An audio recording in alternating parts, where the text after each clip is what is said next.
It's a gaming console, right? So you're using a controller and a fixed system, right? Unlike a computer that you can customize. It's a home console that plays lots of video games. It also can be used as a streaming device. Console developed by Microsoft Studios. For the first time, let me now unveil Xbox. One of the first games you'll be able to play on this exciting new console is WWF's Raw is War. Xbox is our next generation video game console that is going to produce games like people have never seen before.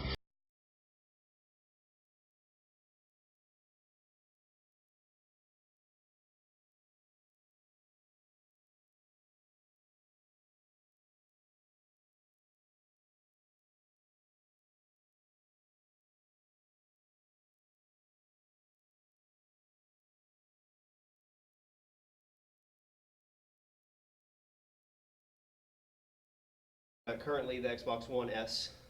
I have an Xbox One X. The original, the 360, and the latest one. The Xbox One. The Xbox One. The original Xbox, the very first one. I have the Xbox 360. I have the Xbox One and the other Xbox. I own the Xbox 360. Xbox 360.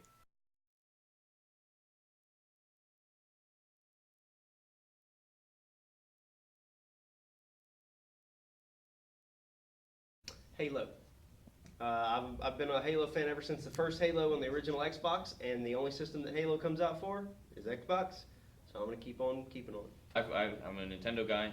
That would still be my primary thing. I started getting PlayStation with the PlayStation 3, but the Xbox with their idea of backwards compatibility. Well, when I was little, I was given the first Xbox as a present.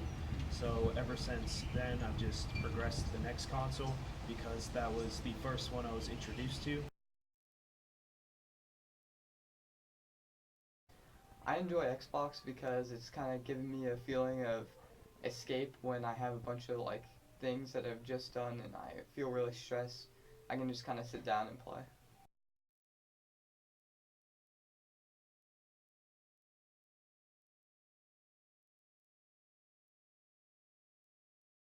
I mean, I just enjoy gaming, right? Yeah. So it doesn't have to specifically be Xbox, because I have owned other systems in the past. I like that you can like do Just Dance and like not have to hold any remotes.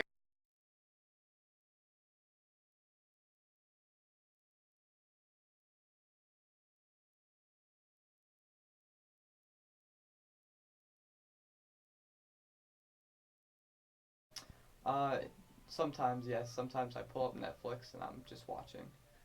Yeah, I watch Twitch on it. I watch Netflix, Hulu. I've surfed the web using it. Sure, I watch movies on it all the time, right? I use it for Netflix and HBO Now and stuff like that. Sometimes I'll do internet stuff on it, but not usually. I use my laptop for that mostly.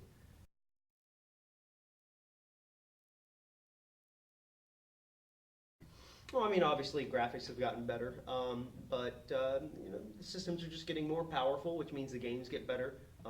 They're more realistic. You know, there was a big difference between Elder Scrolls 3 Morrowind on the original Xbox and the upgraded Skyrim for the new Xbox. It's like it's not even comparable. So certainly things are more powerful. I mean, like anything else, they've gotten better technologically.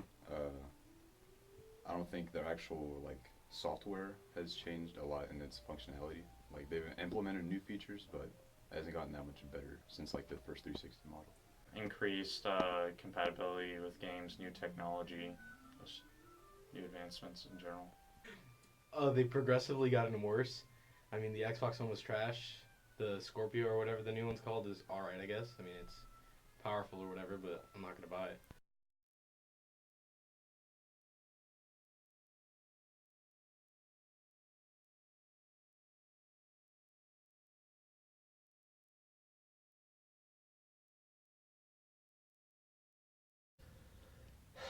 It requires more responsibility on the part of the gamer, right? Because as games get better and better and better, it's easier and easier and easier to lose yourself in them, right? And I call it the Wall-E effect. I feel like a lot of times people, they're sitting there on their screen instead of interacting with the world around them. And so you have to be careful where you draw the line. You got to make sure that it's something you use for fun and not something that dominates your life. I think people are more drawn towards electronics and less drawn toward real life with owning like an electronic game. They kind of prioritize it over other things in their life. I don't like the you can't like everything approach. I don't like the fandom associated with, oh, you're one of them, or you're one of them, or you play PlayStation, you shouldn't play that, you should play this, and I don't like that aspect of it. That seems to be relatively new. It's just making mediocrity mainstream.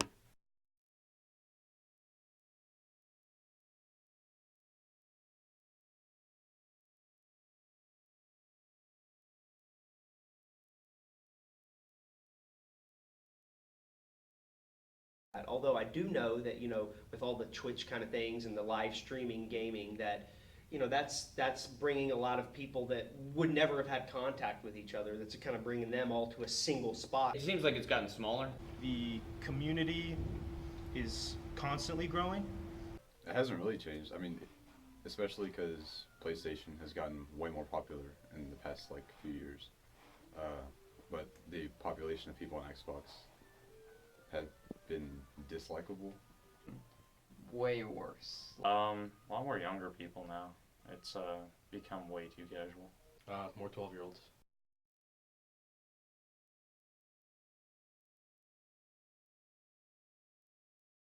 Pick me up! No, say please. Retard. Say please. Stop. Say please. Please, please.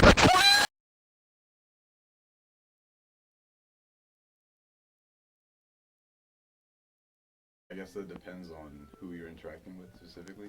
If you're talking with normal functioning human beings, it's pretty cool. It's hard to hide in reality. In online interactions, you can pretend. I think it's way less enjoyable than real life interaction because with online interaction, you don't really get to see people's reactions to what you say.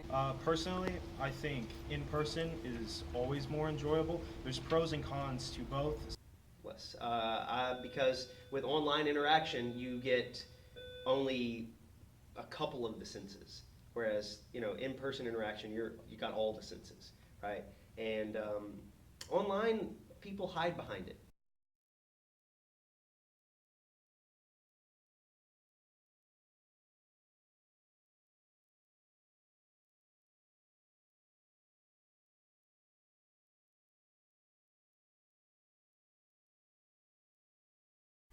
Buy Halo. Please ban 12-year-olds. Be nicer to people. It's just, you don't know what they're going through. Just make better quality products. Yeah, stop teabagging. It's stupid, right? Have fun playing video games. But yeah, just make sure it doesn't dominate your life, right? Just make sure it's an outlet and not all of it.